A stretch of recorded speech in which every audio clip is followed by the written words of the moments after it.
రెండో బుక్ ఏంటి? Sales book. ఈ సేల్స్ బుక్లో కూడా సేమ్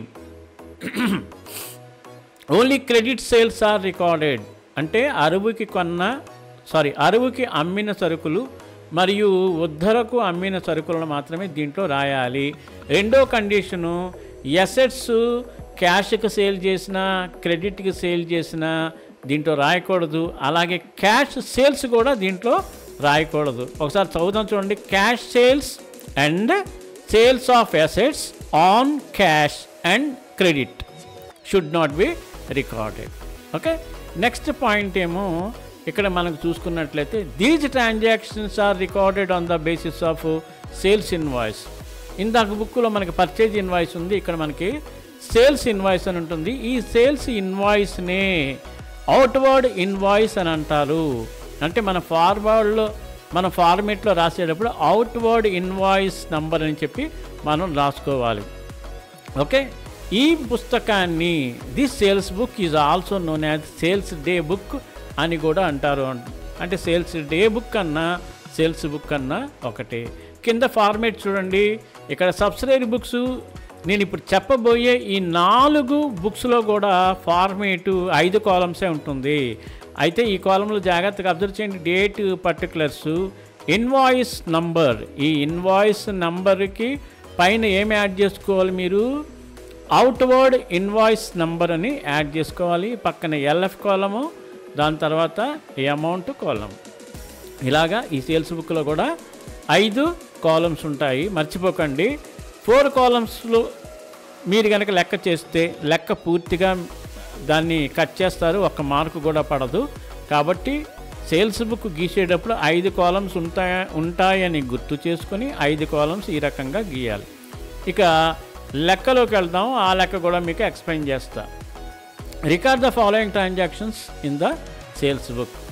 ఈ కింద ఇచ్చిన ట్రాన్సాక్షన్ మన సేల్స్ బుక్స్లో ఎలా రాయాలి ఇక్కడ చూడండి. ఇక్కడ సేల్స్ బుక్ ఫార్మేట్లో చాలా క్లియర్గా చూపించాను. Date, particulars, outward invoice number, LF, amount. ఇది పక్కా 100% యాక్యురేట్ ఫార్మేట్ అన్నమాట. ఈ ఫార్మేట్ ఇలాగే గీసుకోండి. గీసుకున్న తర్వాత ఇప్పుడు మనం ఒక్కొక్క ట్రాన్సాక్షన్స్ పోస్ట్ చేద్దాము. ఈ ట్రాన్సాక్షన్స్ కూడా ఇక్కడ మనం పోస్ట్ చేసేటప్పుడు ఓన్లీ పేర్లే రావాలి తప్పించి కానీ ఇంకా ఏమీ దీంట్లో రాయకూడదు. టూలు బైలు రాయకూడదు, డెబిట్లు క్రెడిట్లు ఉండవు. ఈ విషయం బాగా గుర్తుపెట్టుకోండి. మళ్ళీ రిపీట్ చేసి చెప్తున్నాను. డేట్ కాలంలో డేట్ వేసుకోండి. 2024 March 2 సోల్డ్ గూడ్స్ టు సూరజ్కి మనం 12,000 రూపీస్ సేల్ చేసాం. సేల్ చేస్తే ఇక్కడ జర్నల్ ఎంట్రీ ఏంటంటే సూరజ్ అకౌంట్ ఇటార్ టు సేల్స్. కాబట్టి ఇక్కడ సేల్స్ బుక్లో సూరజ్ అని రాయాలి. రాసిన తర్వాత ఇక్కడ పర్టికులర్స్ కాలంలో ఒక్కసారి చూడండి. నేను 12,000 ఇంటూ 10/100 అంటే మనకి ఇక్కడ ట్రేడ్ డిస్కౌంట్ 10% ఇచ్చాడు. సో 12,000 ఇంటూ 10/100 దీన్ని సింప్లిఫై చేస్తే నాకు 1,200 వచ్చింది.